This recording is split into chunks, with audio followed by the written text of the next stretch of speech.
It's Spice the Marriage Show, where we'll talk everything relationship and marriage.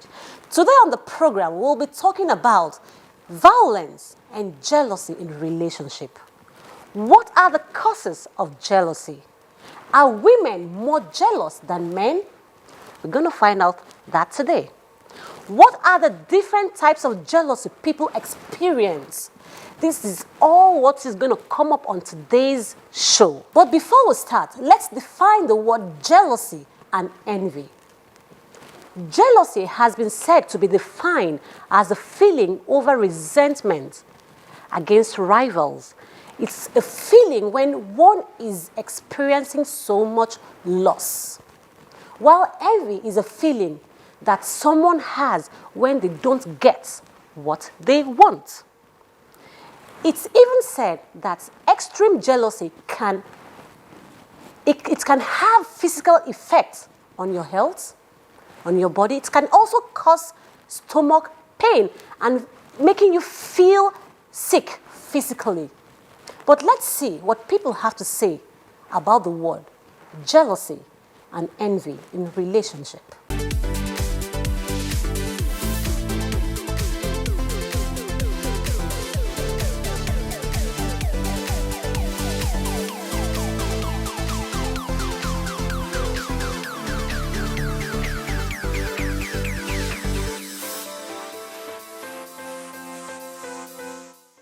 If you have any question about today's program or topic, feel free to email us on spicethemarriageshow@gmail.com or send us a text on the numbers scrolling on your screen right now.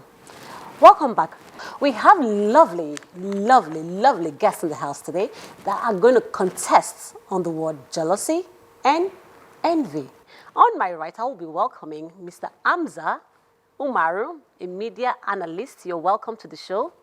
And I also have Nita Biak George, an actress. You're welcome. You're welcome. And I also have Mr. George Tara. I'm correct, right? Okay. He's a marketer. You're welcome to Spice. And I have also in the house Miss Rosemary Oyama, a banker. You're welcome. You're welcome to the show. You're all welcome. This is Spice the Marriage Show. We discuss everything relationship and marriage. Just like we have said, our topic for today is jealousy and envy in relationship.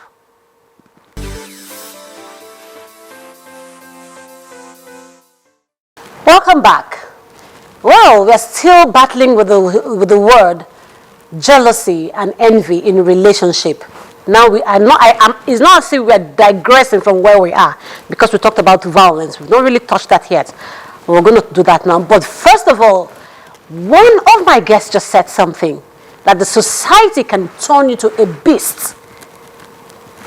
I don't know how that follows when it comes to jealousy and envy.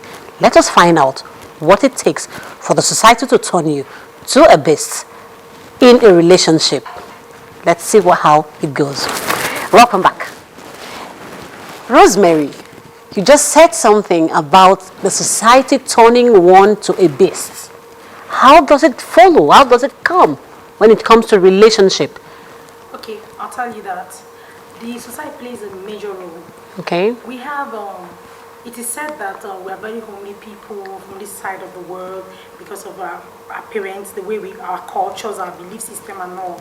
You find that, okay, now, maybe here in Nigeria, maybe what's acceptable is the man usually should be the one to approach a woman he sees he likes and ask her out and, you know. But that's a normal thing? It's a normal thing. Okay. Okay. In places like America, a girl can just walk up to you. When we are overseas, a girl can actually walk up to the man and she will make her feelings known to him and she will walk towards it. She'll make sure that she gets him to want her to date, to want them to date, to be in a relationship together. You know, that's because of the society where she came from. He said something about a group of people from a certain area having a certain trend or way of life. Okay. It's still the society. It has nothing to do with the family. It's the same thing. The same thing goes for gay and lesbianism and all that. You know, yes, in a certain society is acceptable, but morally it's not even acceptable. It is wrong. It's not what you want to think about. So I'm just saying that the society plays that role. Sometimes you find out that as okay, you want to be, you want to follow moral trends and dictates and all that. You find out that you're feeling awkward because where you are, those things are not considered, because they're considered mundane, as a matter of fact. So there's a trend. So you're not in that trend. Nobody wants to be associated with you because they think you're not keeping up with time and pace. So that's why I said society can turn you into the beast that you are. Okay, George, what would you say about that when it comes to relationship and also when it comes to you being violent with your opposite sex, with your spouse, with your relation, with your partner or something? Okay, I feel there's no reason to be violent with anybody, even your kids that you have. You don't have to be violent. Can society, just like she said, cause all of that? No, let's not blame society. Okay. Because everything you should be in life is in you. It's in you. If you're successful, people would applaud you. If you fail, people would still Applaud blame you, you. yeah. The society, yes, can influence you, but you have to discipline yourself. You have to, I'll use myself as a case study. I recently got into a relationship where it wasn't turning out the way I expected it to. And yes, it seemed like heaven, it seemed like a perfect relationship. And when we had to be together, she had excuses, she was busy, she wouldn't pick my calls and all that. And at the point, it was getting to me. It was really upsetting me. I was starting to be funny. And I talked to myself. I actually sat down and talked to myself because sometimes I think we should reflect on our lives and what we're doing. And I told myself, no, this is not what I want to do. This is not the relationship that is meant for me. If this relationship is meant for me, I won't have to struggle to get her attention. I won't have to be at this point where I'm almost going crazy. So I walked out of that relationship. And I'm now in a relationship where that person desires me, that person loves me, and all that. So I think it's all on us. The society, yes, can influence you, but you have to build yourself, you have to discipline yourself, and I think the sky's the limit. It's like you want to say something. Something is not clicking. No, I totally agree with his point, but he was trying to mention something earlier. He was trying to talk about the role of the family in whatever a human being becomes. You see, the truth is, every human being, you came from a family, I came from a family, we all did come from families, so that my orientation from my family is totally different from other orientation. Now the thing is, we all meet at a central point, which is the society, and then we interact. Yeah. What happens? I take some of your cultural orientation, I take some of your own orientation, and then we affect each other in different ways. Now, in that interaction, if for instance, one of us comes from a broken home, that person comes along with his own values, with what he has seen his single parent go through. He's seen, most of them must have seen violence, most of them must have seen violence rather, and then some must have heard curses, insults, and whatnot.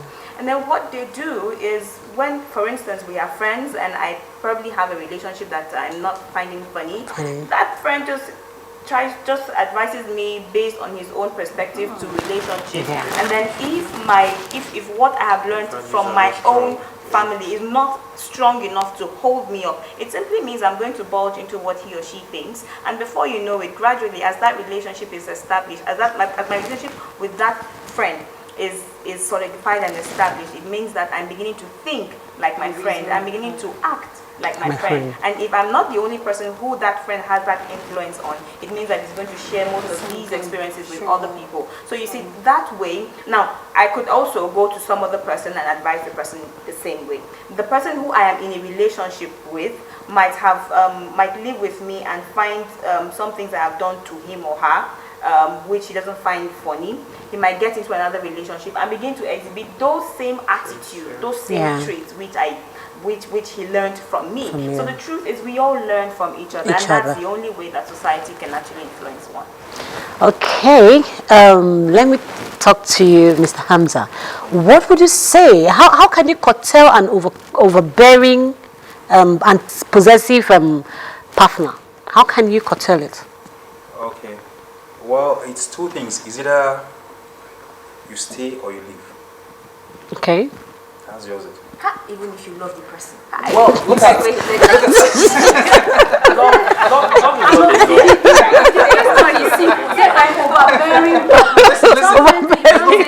there's no time you can. There's no time for you to waste time. Yeah. No time, no time, no Mr. time. Judge already said it. He gave us an example here. So Okay. is it that you stay or you leave?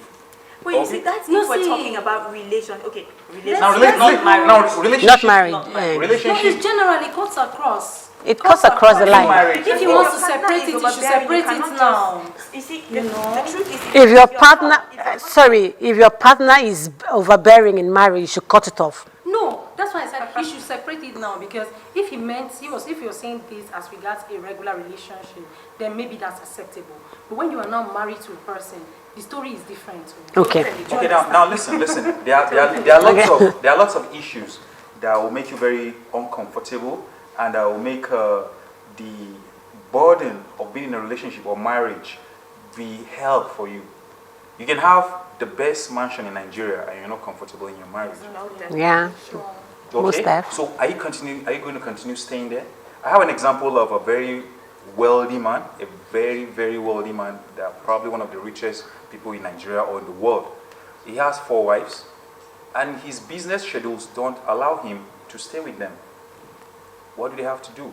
It's 2 things.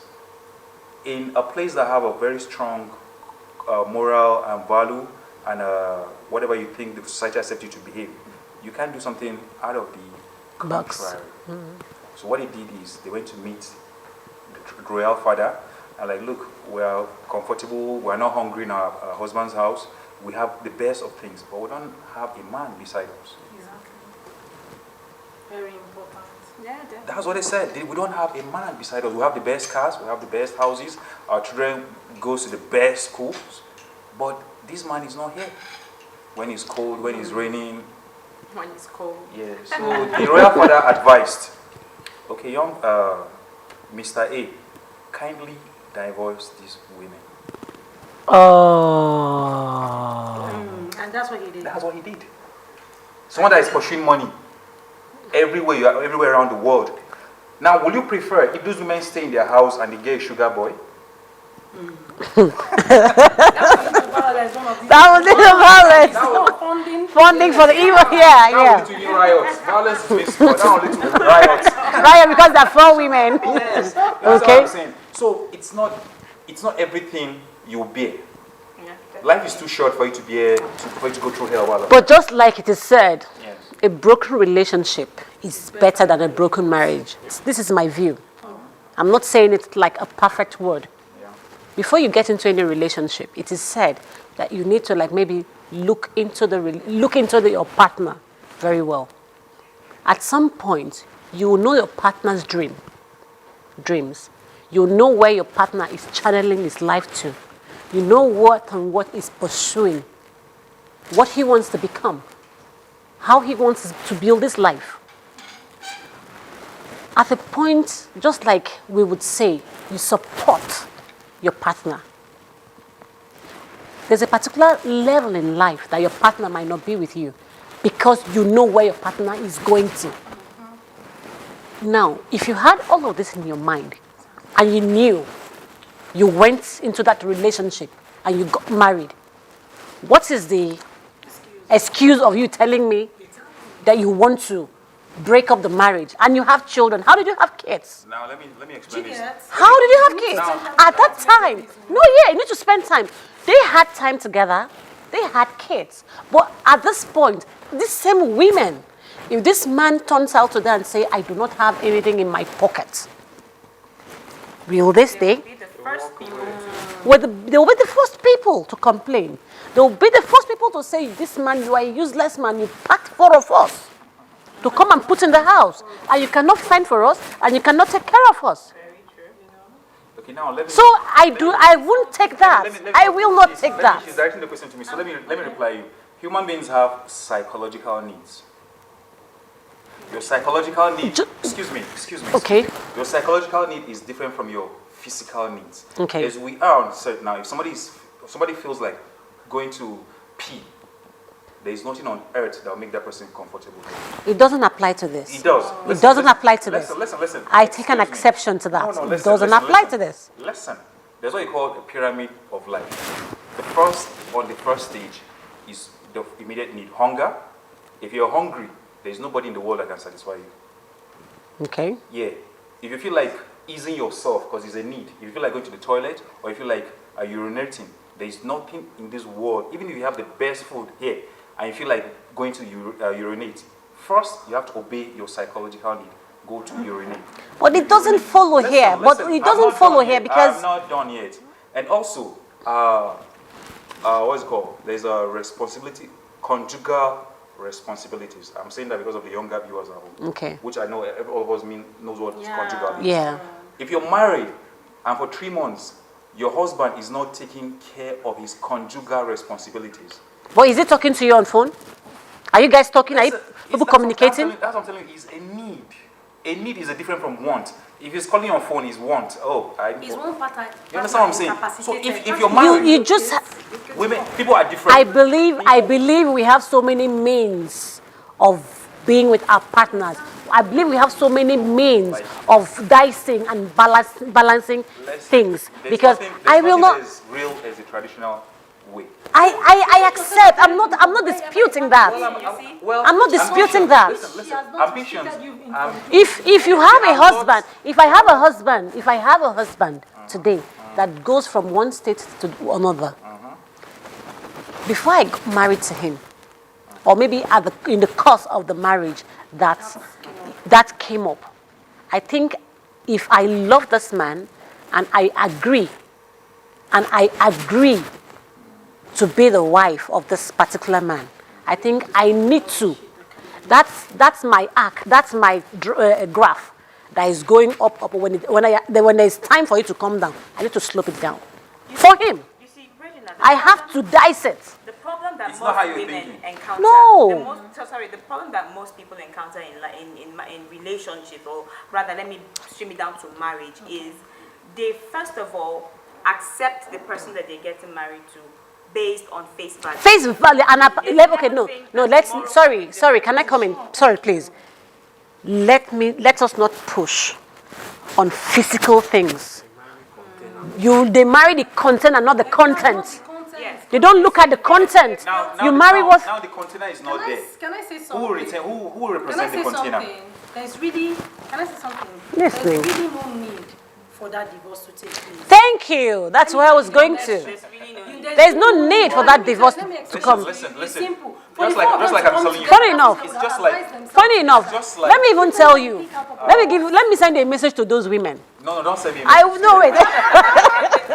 Let me please. You know, like I said, there was no need for that divorce. It was Thank you. uncalled for. Except Thank of you. course, there's something more.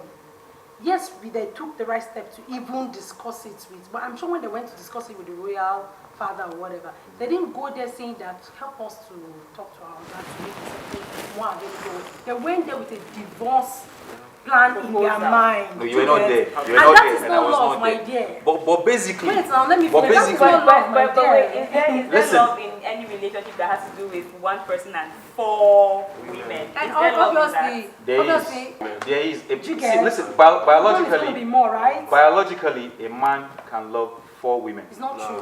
Can we can't. not digress? Very Regina, well. You know something? Do you know? No, let's not. Do you know what? Do you know what? Do you know what? Do you know what? We are running out of time. We're running out of time. I think on our next episode we're going to revisit this, and also bear in mind there's something I really want to know. Outside all of this, there's a word intuition.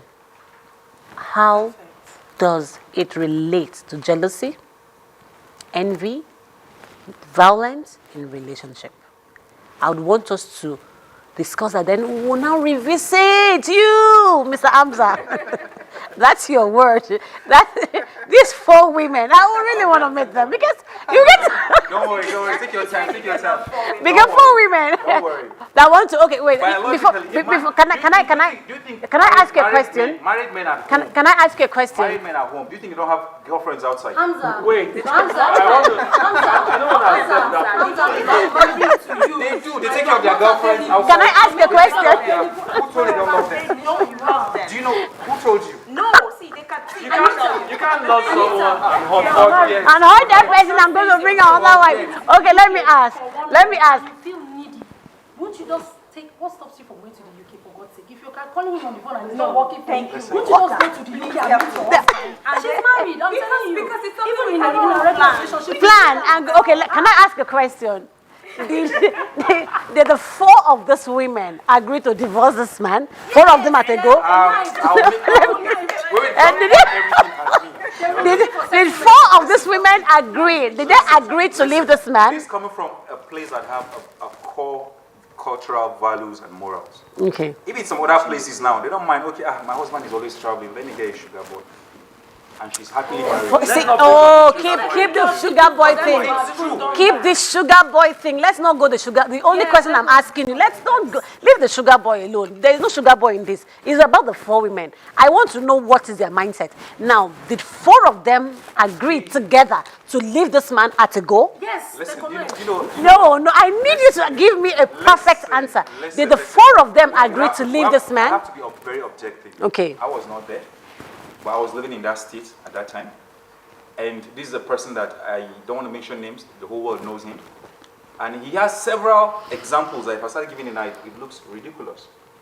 This was somebody that was on a business trip. They went for a vacation with one of his wives. Oh, sorry, they can't even go. Okay, now. Do you know? Okay, now. So 1 of them can go for a vacation, and they still wanted to. There's a schedule. So 4 of them can now go for 1 of them can go for a vacation, meaning that all of them can also go for a vacation. They have something in mind. They have something in mind. They have something in mind. I won't let you finish this. Yeah, I won't let you finish this because it's a long and deep. We really need to sit down and discuss and talk about this. And I think I want to meet these 4 women. Let me just say this is what I want to say now. Okay. This was someone that went for a vacation with one of his wives, and he got a business call, and he forgot his wife where they were having vacation. It's all right. Me too, not The woman. See, no. Excuse me. Let me even tell you something. Where? Do you have Excuse me. Can I say something to you, Mr. Hamza? You just said that he's well known globally. Yeah, okay, let's not talk about this now. Let's focus about. But if I should say something before we close, that woman that the man forgot, she is the curse of the man forgetting her. You've not seen Because men, the women, you've not seen men that look for money. Anyway, we're running out of time. All right, we've come to the end of this episode, and it's been very hot and beautiful here. Just like you've heard, please, women, divorce. For me, it's not the ultimate. It's not the right thing to say. It's not really even, I don't think it's something I would even want to consider or subscribe to. But in anything, I would always tell you, there is nothing that is not fixable. Everything is fixable if you want to fix it. It's a thing of the mind. Well, just like we have said, next week, we're going to still come back and revisit this and talk to those 4 women. But let's call it a day. Well, viewers, just like you have heard, it's been so beautiful inside the house here. And I know you would want to be a part of us. But before I'll give you that, I'll say to you, the greatest means of overcoming jealousy is being honest with yourself and others about your emotions. Some people say a little bit of jealousy can be good, can be a good thing. Yeah, I think I'll agree to that. A little bit of that jealousy thing can be very, very good. Not too much. But others who always think that relationship should be absolutely void of that feeling being jealous. But one thing is for sure. Just one thing. It's And if that thing they call jealousy, if it's left, if you say, let me not visit it, and let me just pretend it's not happening, it can crack. It will crack, and it will be so bad that you won't be able to fix it. It will turn like one roasted tomato. That's as in something that you cannot pick. Egg, you can pack, but tomato, once it's roasted, you cannot even pick it. It will just creep in, and it will bring the relationship to a very slow state, to a very slow and dying place where you can never and ever recover it. Don't pretend about your emotions. Say it the way it is. Discuss it. Tell your partner, this is how it is. Tell your partner, this is how I feel. It is good to be jealous a bit, but not the way that it will cost to you being a violent person, to you being envious of your partner, or to you making your partner staying at home while you being the champion. Women, just like you have heard. But this is spice. We'll not advise you more than what we know. We will always tell you whatever it takes in your relationship, no matter how difficult it is, no matter how bad it is. There is nothing that is not fixable. But Spice will always tell you whatever it takes, just fix it. This is Spice, the marriage show. We'll come back, same time, same station next week, where we'll give you the second part of this program. Thanks for watching. Bye for now.